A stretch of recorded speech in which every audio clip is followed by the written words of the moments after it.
So what's up, gentlemen and ladies? Welcome to another episode of Project Gentlemen. We are here.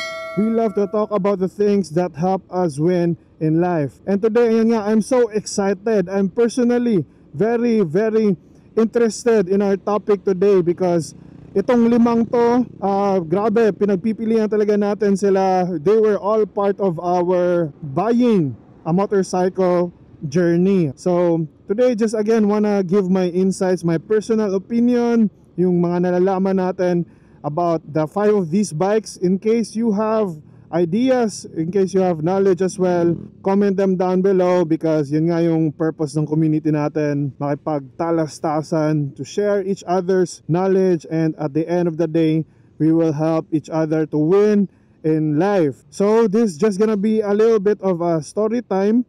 And then I also wanted to share my journey until we came to the conclusion of our choice. So again, without further ado, let's begin. So ayan nga po, para po dun sa mga di nakakaalam, we just got the Honda ADV 160 a few months ago. Shinare ko po sa inyo yung journey natin of getting our first ever scooter. So, hindi po madali, like I mentioned dun sa video na yun, yung buying the Honda ADV 160. Sobrang madugo po nung process of, kumbaga, elimination natin kung until sa nakarating na tayo dito sa decision na Honda ADV 160. So, actually, it all started when we had this desire na bumili na talaga ng scooter. So, I had my motorcycle na before. Honestly, I didn't like scooters dati. You know, alam mo na yung talagang life humbles you. Sometimes marirealize lang talaga natin na gusto naman natin na nasa pasarapan naman tayo ng buhay, diba? So yun, we started to consider, try to look at the market kung ano ba yung best na scooter na kukunin natin. So niluto na natin tong idea na to na bumili ng scooter around mga 2021. Kasi yan nga, nung nagkakotse tayo, sobrang hindi naman natin talaga magagamit, no? But I've always wanted a scooter kasi there are times na medyo nakakapagod din palaging magdala ng mabigat, no? Pwede naman tayong di natin dalhin yung mga mabibigat sa buhay natin, di ba? So yun, medyo nakakapagod din. And then at the same time, may mga short errands, may mga kailangan bilhin na mabilisan lang naman, malapitan lang na mga bibilhin. So doon tayo nagsimula talaga magka-desire na magka-scooter. And then time went by, we started this YouTube channel. Actually around 2020 nung mga pandemic time, sinimulan na natin mag-YouTube eh. And then yun nga, lingid sa kalaman po ninyo, isa po talaga tong motovlogging sa sinimulan talaga natin dati, trinay natin dati talaga pandemic time. But then yun nga, nagkakotse tayo and then we pursued dito sa car na industry, 4 wheels. Ayan, medyo nag-shine naman tayo. So doon na natin na finalize na kailangan ko na talagang kumuha ng scooter. Kasi ayan, pumupunta na tayo sa iba't ibang mga dealerships eh. But all the way back 3 years ago, medyo namatahan na talaga natin tong si Honda ADV 160. Parang si ADV 160 yung nakahuli talaga sa ano natin eh. It really caught my eye. Kumbaga lalo na yung puti. Parang sabi ko, anong motor yan? Ang ganda naman. And yun, ADV 160 talaga first and foremost yung pinaka parang nakahuli ng atensyon natin. Eventually, ayun, naisip naman natin bilang isang tatay na po tayo, no? May pamilya, is parang nagkagusto rin tayo magka-scooter dahil sa mga yun, may bibilhin, mga like tubig, bigas, ganun. So nagustuhan natin, we wanted something that has a floorboard. Parang yun yung naging ano natin eh, sa scooter, yung convenience talaga, floorboard. Isa yun sa naging non-negotiable natin. So dun pumasok, nagka-interest po tayo kay Honda Click 160. So, poging-pogi rin, napaka-elegante. Yun, yung resemblance talaga ni ADV 160 nandun din sa kanya eh. So, ngayon pa lang sasabihin ko na I really think that the Honda Click 160 is, kumbaga, the best choice para sa mga tatay or just functionality-wise, just for the convenience. Si Click 160 talaga yung pinaka masasabi kong pinaka-practical or best na choice. Kung pag-uusapan lang natin is yung usability. And then ayun nga, parang nagustuhan na talaga natin si Click 160. Medyo maliwanag na parang siya yung gusto natin kunin. But then around 2 years ago guys, may sinalihan po tayong conference sa Manila, and then dahil nga madaming events, madaming activities, we decided to rent a scooter. Nakahanap si Mrs. ng rent a scooter, yung rental. Siya lang naman pinag-decide ko nun, siya yung pinahanap ko, and then what she found was the Yamaha Mio Gear 125. So isi-share ko na lang din po yung mga ibang scooter sa ibang kategory para na rin sa mga dun, baka malay nyo, okay lang naman pala sa inyo yung smaller cc. Yun, mako-compare din kasi natin yung alin ba yung mga kailangan mo lang talaga.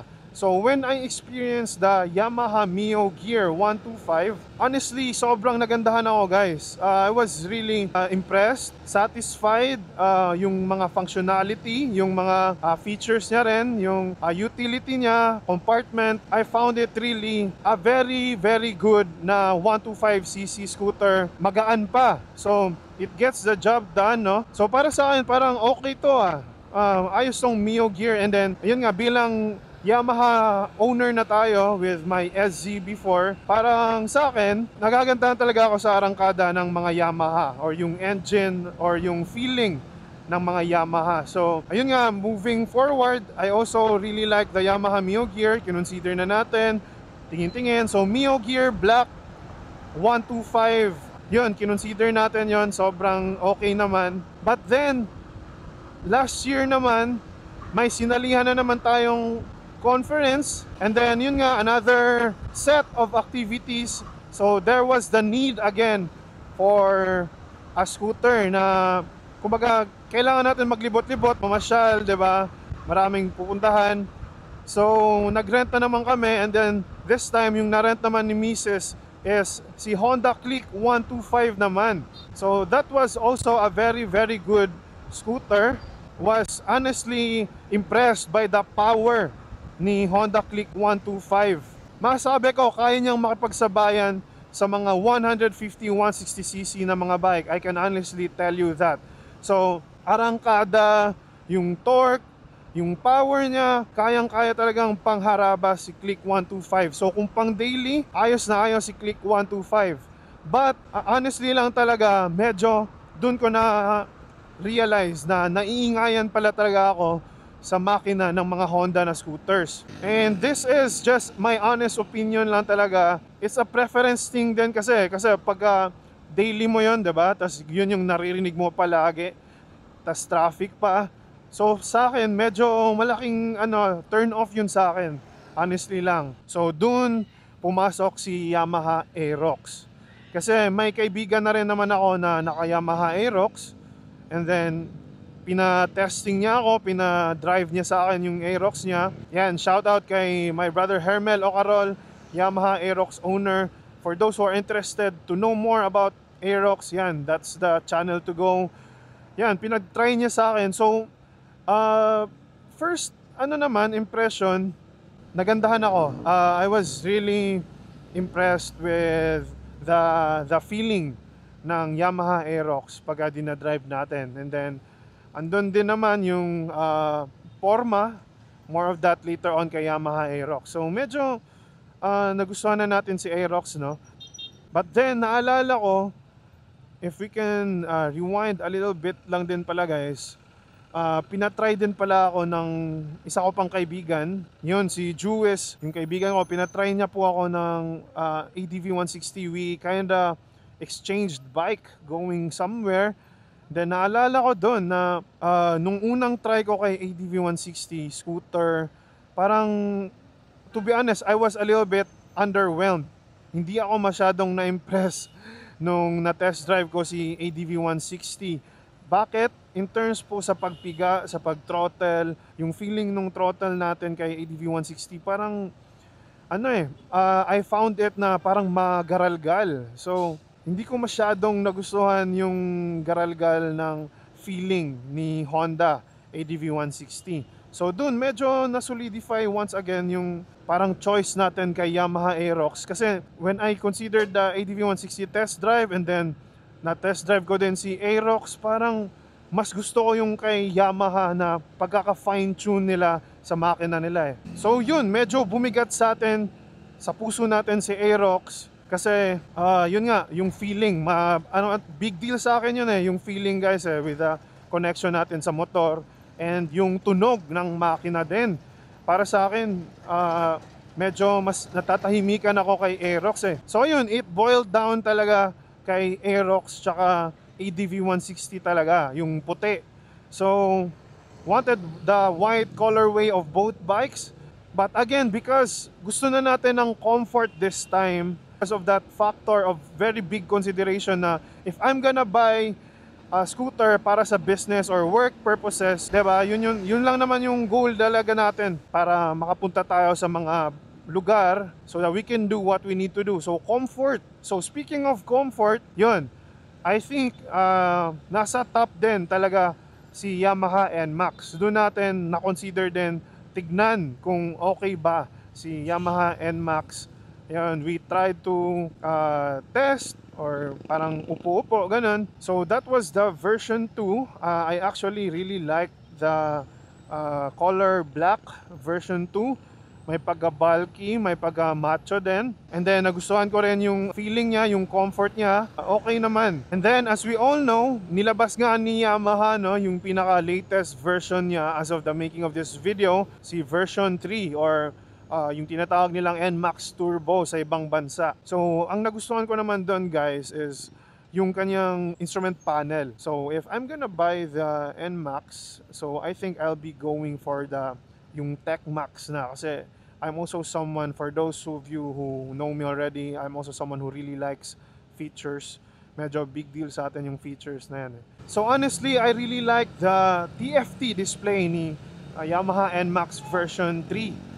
Comfort wise, ganun pa rin, similar pa rin kay V2, yung utilities, yung compartment, ganun pa rin naman. And yung nagustuhan ko rin kay bagong NMAX version 3 is kanyang rear suspension. At the same time, dual channel ABS pa siya. So both front and rear braking system natin naka-ABS ka na. So sobrang safe na safe talaga ni NMAX. Not to mention na it is also known, it has a good reputation sa performance. Mabilis talaga si NMAX, gaya ni Aerox, mabilis din. So yun, medyo naman tayo, medyo dalawang isip na naman tayo, no? Or napatatlong isip na nga siguro. Kasi yun nga, ADV 160, Aerox, tas yan pa, naglabas pa ng amazing features si NMAX version 3. But again, for those of you nga na nakakakilala na sa akin dito sa channel, no?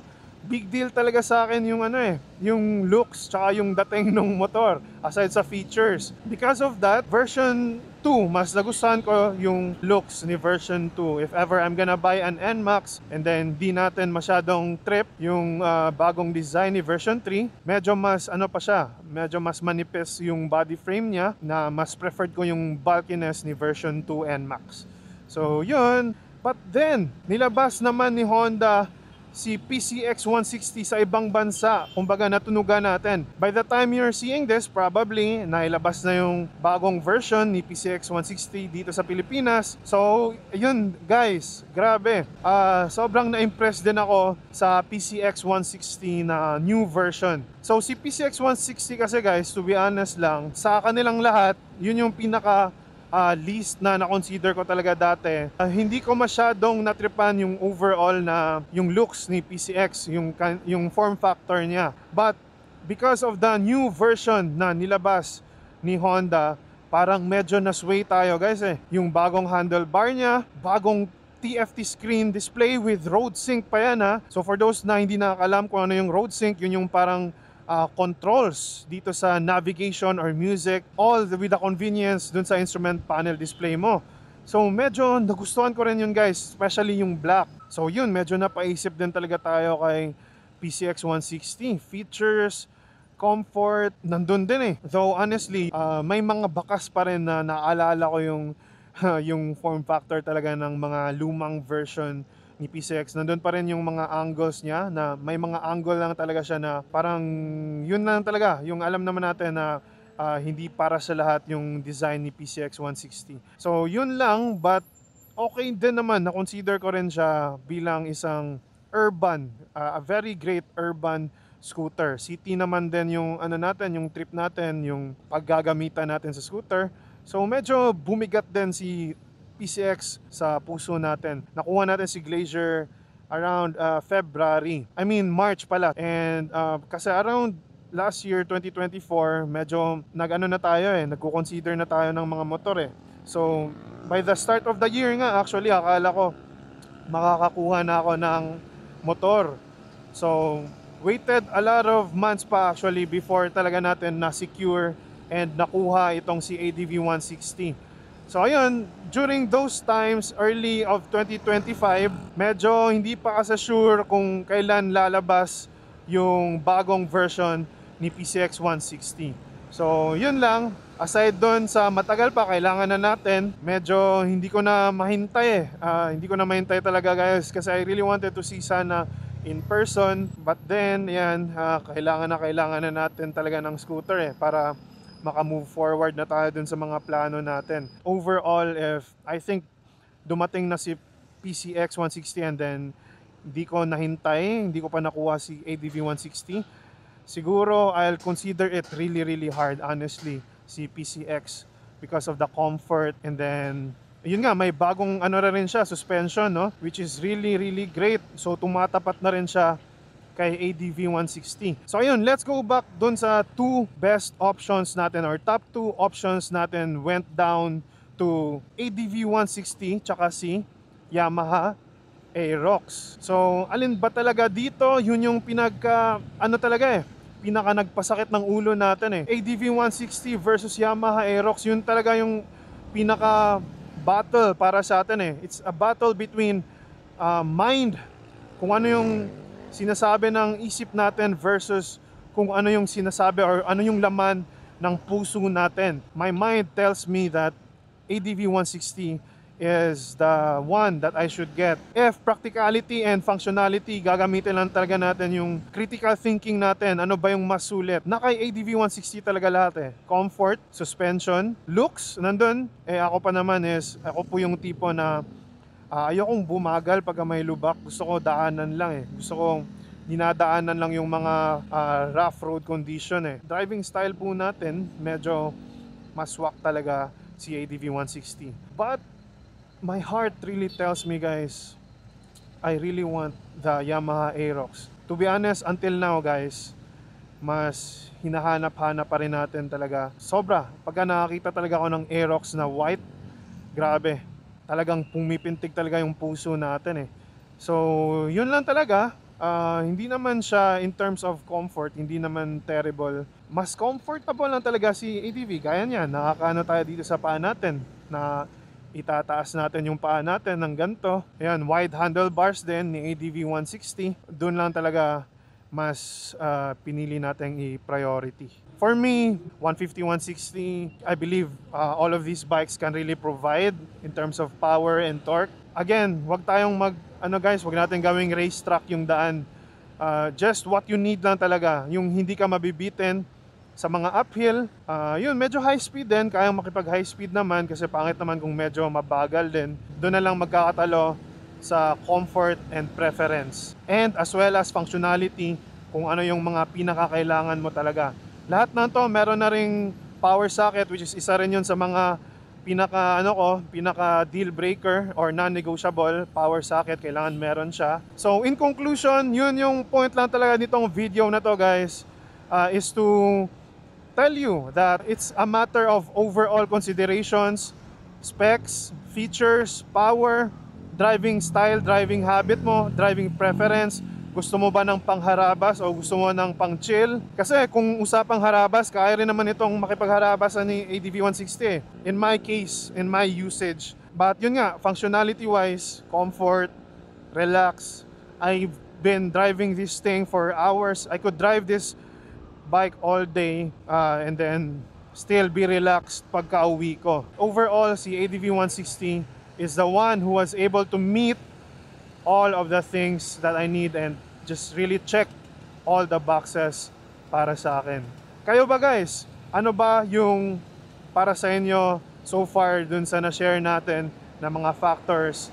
So far, ano ba yung naisip nyo ngayon. I would love to know your preferences as well down on the comments. So ayan guys, I think dyan na lang po muna magtatapos ang ating video for today. I hope you found this video helpful and enjoyable. If you did, please consider to give this video a thumbs up. Like, share, subscribe, comment below your knowledge, your insights, your experiences. And I'm looking forward guys para sa inyong lahat kung aling motor yung mapipili ninyo. Let me know.